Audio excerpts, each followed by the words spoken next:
नमस्कार, आप देख रहे हैं देश रोजाना। मैं हूं बेनजीर हाशमी। हरियाणा की कुछ खास खबरें बताने से पहले नजर डालते हैं आज की कुछ सुर्खियों पर। भारतीय कुश्ती संघ के अध्यक्ष बृजभूषण सिंह के खिलाफ जंतर मंतर पर चल रहे धरने पर रेसलर विनेश फोगाट ने किया बड़ा ऐलान। कहा, हम सभी मेडल वापस करेंगे। चुनावी जंग में कर्नाटक विधानसभा में छोटे दल बन सकते हैं जीत में बाधक। बड़े दलों के लिए सिर दर्द बनी है छोटी पार्टियां। बड़ी पार्टियों को है वोट कटने का डर। मणिपुर के हिंसा प्रभावित क्षेत्रों में निकाला गया सेना का फ्लैग मार्च। 4000 से अधिक प्रभावित लोगों को दिया गया आश्रय। छत्तीसगढ़ बालोद में हुआ भीषण सड़क हादसा। ट्रक और बोलेरो में हुई भिड़ंत। बारात से लौट रहे 11 लोगों की हुई मौत। कई बच्चों ने भी तोड़ा दम। हिंसाग्रस्त सूडान में भारत का ऑपरेशन कावेरी जारी। 14 भारतीयों के एक और ग्रुप ने जद्दा से भरी मुंबई के लिए उड़ान। जम्मू कश्मीर के बारामूला में आतंकवादियों और सुरक्षा बलों में मुठभेड़। 2 आतंकी हुए ढेर। अभी सर्च ऑपरेशन है जारी। बजरंग पूनिया ने गृह मंत्री को पुलिस के खिलाफ लिखा पत्र। बताया, रेसलर के सिर फोड़े, विनेश को दी गालियां, लोगों के साथ की गई बदसलूकी। मौसम विभाग ने बंगाल की खाड़ी के दक्षिण पूर्व में 9 मई तक चक्रवात बनने की जताई संभावना। चक्रवात का नाम होगा मोचा। 50 किलोमीटर की रफ्तार से चलेंगी हवाएं। दिल्ली में भी छाया रहेगा कोहरा। आईपीएल 2023 में मुंबई इंडियंस एमआई की जीत की दुआ करने के लिए नीता अंबानी बुधवार देर रात पहुंची गोल्डन टेम्पल। अपनी टीम एमआई की जर्सी पहनकर गोल्डन टेम्पल परिसर में हुई दाखिल। मनी लॉन्ड्रिंग केस में तिहाड़ जेल में बंद दिल्ली सरकार के पूर्व मंत्री सत्येंद्र जैन की याचिका पर आज हो सकती है सुनवाई। जैन ने अपना केस दूसरे जज को ट्रांसफर करने की अपील। तो ये थी अभी तक की कुछ खास सुर्खियां। अब बात करेंगे हरियाणा की कुछ बड़ी खबरों की। बीते दिन मुख्यमंत्री उड़ान दस्ता को फरीदाबाद से गुप्त सूचना प्राप्त होने पर उड़ान दस्ता ने छापेमारी की। आपको बता दें कि डबुआ पाली रोड इलाका थाना डबुआ में 2 डाइंग यूनिट अवैध रूप से चल रही थी, जिन्होंने प्रदूषण विभाग से कोई अनुमति प्रमाण पत्र नहीं लिया हुआ था। वहीं उपरोक्त सूचना के आधार पर मुख्यमंत्री उड़ान दस्ता के राजेंद्र कुमार उप निरीक्षक ब्रिजेश कुमार के साथ पॉल्यूशन कंट्रोल बोर्ड फरीदाबाद की ओर Shri Ravindra Singh JE DHVVN sub division Pali की संयुक्त टीम द्वारा उपरोक्त दोनों डाइंग यूनिट को चेक किया गया। फरीदाबाद में मई के महीने में दिखा सर्दियों सा कोहरा। बेमौसम बरसात का हुआ असर तो लोगों ने कहा। उन्होंने इससे पहले मई में ऐसा मौसम कभी नहीं देखा। ये जो आप स्क्रीन पर देख रहे हैं, मौसम में इतना बदलाव का नजारा बल्लभगढ़ के आदर्श नगर से सटे हुए सेक्टर 62 के खाली मैदान का है, जहां आज सुबह सवेरे मॉर्निंग वॉक के लिए निकले व्यक्ति पाल ने बताया कि उनकी उम्र करीब 62 साल हो गई है, लेकिन अपने जीवन में उन्होंने इस तरह का मौसम कभी नहीं देखा कि मई के महीने में जहां धुंध के चलते रास्ता तक नहीं दिखाई दे रहा है। बता दें कि ऐसे में वाहन चालकों को भी परेशानियों का सामना करना पड़ रहा है। क्या नाम है जी आपका? मित्रपाल। मित्रपाल जी, कहाँ से कहाँ जा रहे हो? हम घूमने के लिए जा रहे हैं मैदान। अच्छा, धुंध इतनी ज्यादा है तो कितनी परेशानी का सामना? बहुत परेशानी सामने, गड्ढे का भी पता नहीं, पानी भर रहा है उसका भी पता नहीं पड़ता। कितनी धुंध है? बहुत धुंध है, बहुत। ऐसी धुंध किन दिनों में होती है अक्सर? ये सर्दियों में होती है। तो अब ये मई के महीने में इस तरह का दृश्य। आपकी उम्र कितनी हो गई? परमात्मा की कृपा है, मेरी उम्र 62 साल की है। तो आपने कभी ऐसा देखा है कि मई के महीने में? पहली बार देख रहा हूँ कि जो धुंध इतनी पड़ी है। पहली बार देख रहा हूँ मैं। बिना लाइसेंस के चल रहे ईंट भट्टों पर मुख्यमंत्री उड़ान दस्ता द्वारा लगातार छापेमारी कर कार्रवाई जारी है। आपको बता दें कि इंदाना गांव में बिना लाइसेंस और अनुमति के चल रहे ईंट भट्टे पर मुख्यमंत्री उड़ान दस्ते की टीम ने छापेमारी की। दरअसल छापेमारी में संचालक किसी भी प्रकार के लाइसेंस और अनुमति संबंधित कागजात नहीं दिखा पाया, जिसको लेकर भट्टे संचालक के विरुद्ध बिछोर थाने में शिकायत देकर मामला भी दर्ज कराया गया है। वहीं मुख्यमंत्री उड़ान दस्ते की इस कार्रवाई की ओर से भी भट्टे संचालकों में हड़कंप मचा हुआ है। मुख्यमंत्री उड़ान दस्ता रेवाड़ी की टीम के द्वारा एक गुप्त सूचना के आधार पर इंदाना स्थित 4 भाई ईंट भट्टा कंपनी के ऊपर जब संबंधित विभाग के साथ जब रेड की गई तो उनके पास कोई वैध डॉक्यूमेंट वो पेश नहीं कर पाए, जिसके आधार पर उनके खिलाफ FIR दर्ज करने के लिए थाना बिछोर में माइनिंग विभाग के द्वारा कार्रवाई की जाए।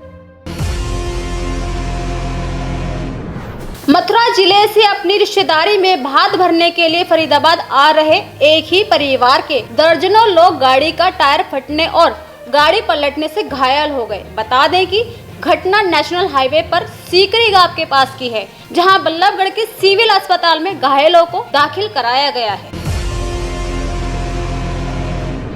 लंबे समय से खेड़ी रोड ना बनने से नाराज दुकानदारों ने आज जमकर विरोध प्रदर्शन किया।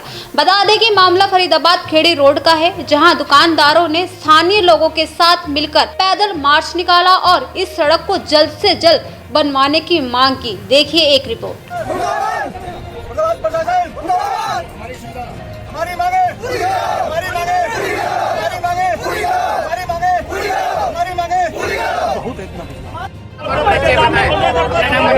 दिनेश मंगल पैदल आ रही होती कीचड़ से लेकर क्या है इतने लोगों के साथ आ रहे हैं। हमारा है जी खेड़ी रोड हमारा व्यापारी एकता संघ है, जो पिछले 2 साल से परेशान है।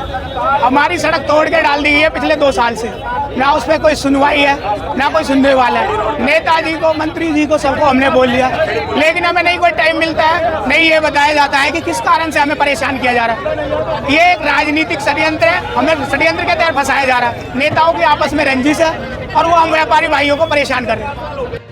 गगन सिंह जी व्यापारी यहाँ पर आए हैं, इनको समर्थन देने आए हैं। बिल्कुल। आपको क्या कहना? मेरा ये कहना है, कहते हैं व्यापारियों की सरकार है और व्यापारियों का ही नाश कर दिया इस सरकार ने और इस पार्टी ने। आज खेड़ी रोड का 4 साल हो गए खोद के गिर रखा। व्यापारी इतना दुखी है, ना तो कोई खाक जाने के लिए, कष्ट पर जाने के लिए तैयार है। व्यापारी भी अपनी दुकान खोल के क्या करे जब कोई काम ही नहीं है। तो 4 साल हो गए यहाँ के अधिकारी एक्शन एसडीओ जय झूठ बोलने का काम करते हैं सिर्फ, और कोई काम नहीं है उनके पास। अब मवई रोड देखिए आपने, कई दफे देखा, हमने धरना दिया, प्रदर्शन दिया, खेड़ी रोड जाम करा, क्या हुआ? कुछ नहीं। जय एसडीओ पे डाल देता है, एसडीओ एक्शन पे डाल देता है। नेताजी एक सेकंड, एक सवाल है कि इस अभी कुछ वर्तमान समय में अधिकारी कुछ कर नहीं पा रहे, प्रदर्शन का कोई असर नहीं हो रहा, इसका क्या कारण है? अधिकारी काम करना ही नहीं चाहते। बेमौसम बारिश के होने से मौसम में बदलाव तो हुआ, लेकिन बल्लभगढ़ के अस्पताल में मरीजों की संख्या में बढ़ोतरी देखने को मिली, जहां खांसी, जुकाम, अस्थमा, वायरल बुखार जैसे मरीज अस्पताल में अपना इलाज कराने के लिए पहुंच रहे हैं। डॉक्टर साहब, जिस तरह से मौसम में बदलाव देखने को मिला है, अस्पताल में मरीजों की ओपीडी में संख्या कितनी बढ़ चुकी है? देखिए, ऐसा कि आपको मालूम है पिछले 2-3 दिन से बारिश का मौसम काफ़ी ज़्यादा हो रहा है और इससे आगे बढ़ने की संभावना भी है। तो इससे पहले जो हमारे पास खांसी जुकाम के मरीज़ या दमा के, अस्थमा के मरीज़ आया करते थे इमरजेंसी में, ओपीडी में, उनकी संख्या पहले कम थी, लेकिन उसके इस मौसम के बदलाव के कारण संख्या की काफ़ी बढ़ चुकी है। कितनी संख्या की बात करें? देखिए, संख्या अगर पहले हमारे पास 20 या 30% के हिसाब से तो 60-70 के हिसाब से बढ़ चुकी है। 60 से 70 के आसपास हो गया। तो कैसे बचाव करें इस मौसम में? फिर इस मौसम में बचाव के लिए ऐसे जो मैंने बीमारियाँ आपको बताई हैं, खांसी है, जुकाम है, बुखार, दमा, अस्थमा या और भी बीमारियाँ अगर हैं, तो उसके लिए प्रॉपर रोकथाम यही है कि परहेज़ भी करें और साथ साथ ये कि प्रॉपर टाइम पे अपने चिकित्सक को दिखाएं। एमरजेंसी अगर आपको लगता है ज़रूरत पड़ती है, एमरजेंसी में भी आप आके दिखा सकते हैं। और जो लोग जो मरीज दमा के हैं, सांस के हैं, तो उनको जो दवाइयाँ ऑलरेडी चल रही हैं, ठीक है ना, और सांस के पंप वगैरह चल रहे हैं, उसको बराबर वो लेते रहें। फरीदाबाद मुख्यमंत्री परिवार उत्थान रोजगार मेले के तहत आज काफी लोगों को इसका फायदा पहुंचा है। दरअसल आपको बता दें कि बल्लभगढ़ के सरकारी स्कूल में जिला प्रशासन द्वारा मुख्यमंत्री परिवार उत्थान रोजगार मेला लगाया गया, जिसमें काफी संख्या में लोग लाभ लेने पहुंचे। वहीं लोगों का कहना है कि इस योजना के जरिए वह अपने परिवार की आय बढ़ा सकते हैं। क्या नाम आपका? नाम सूरज सिंह है जी। कौन सी योजना का आप लाभ उठाने हैं? यहाँ जी जो ये मुख्यमंत्री जी ने ये सुविधा करवा रखी है, जो आर्थिक सहायता गरीबों के लिए, और जो यहाँ भाभी हमारी विधवा हैं उनके लिए मैं आया हूँ, और उनके लिए जो लोन उन्होंने, बहुत बहुत धन्यवाद मुख्यमंत्री साहब का और यहाँ के जो भी कर्मचारी हैं सबका जी, जिन्होंने ये सुविधा करवाई है। तो लोन पास हुआ जी हमारा 1 लाख रुपये का, उसके लिए 65,000 रुपये बताने के बैंक से मिलेंगे जी, और यहाँ से 25,000 रुपये जो भी है ये करेंगे, उसमें छूट जो भी मिलेगी वो 25,000 रुपये की मेरे ख्याल से छूट होगी सर। क्या नाम आपका? परशुराम जी, बल्लभगढ़ पहुँचे, जो अंत्योदय योजना मेला लग रहा है, कितना फायदेमंद है? ये बहुत फायदेमंद है। जो सरकार ने 18 योजना लगाई है, ये बहुत लाभकारी है और इनसे हमें बहुत बेनिफिट है। कितना फायदा मिलता है? क्योंकि कई बंदे, कुछ बंदे, बहुत फायदा है, इनसे हर चीज़ की जानकारी मिलती है और बेनिफिट भी मिलते हैं। अनिल दलाल, डिस्ट्रिक्ट खादी बोर्ड। अब मेला लगा है, कौन सी योजना लेकर आए हैं? हमारे पास तो जी प्रधानमंत्री रोजगार सृजन योजना है। इसके अंतर्गत हम गरीबों को 1 लाख से लेकर 50 लाख तक लोन देते हैं। उस पर 25% और 35% की लोन माफ छूट होती है, हमारी सब्सिडी होती है। हम बेरोजगारों को रोजगार देने के लिए सब कुछ वो प्रोवाइड करवाते हैं हर तरह की।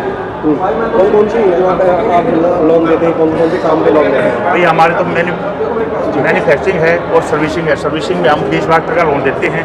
उससे मोटरसाइकिल रिपेयरिंग हो गया, AC रिपेयरिंग हो गया, मोटर बाइंडिंग हो गया, इस तरह की। और मैन्युफैक्चरिंग पे कोई भी अपनी जो खुद की यूनिट मैन्युफैक्चर का सामान बनाता हो उससे 50 लाख तक का लोन होता है और 15 से 35% वो हमारा सब्सिडी है इसमें।